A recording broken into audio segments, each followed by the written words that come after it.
আসসালামু আলাইকুম রহমতুল্লাহ। আজকে 17 দিন পর বাচ্চা বের হয়েছে। আমরা এখন বাচ্চাগুলো বের করে বুডারে রাখবো।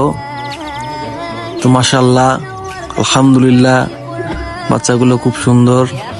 দেখেন কি সুন্দর, ভিতরে নিচে অনেকগুলো বাচ্চা আছে। বাচ্চাগুলো ঝুড়ির ভিতরে তুলে নিলাম।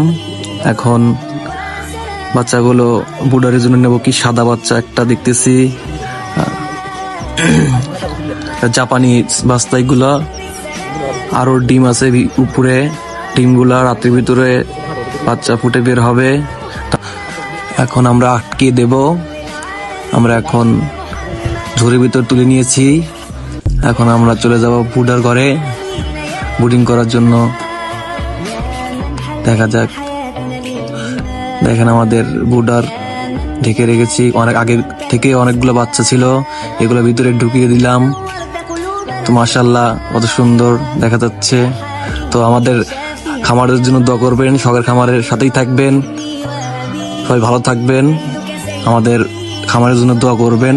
আসসালামু আলাইকুম ওয়া রাহমাতুল্লাহি ওয়া বারাকাতুহু।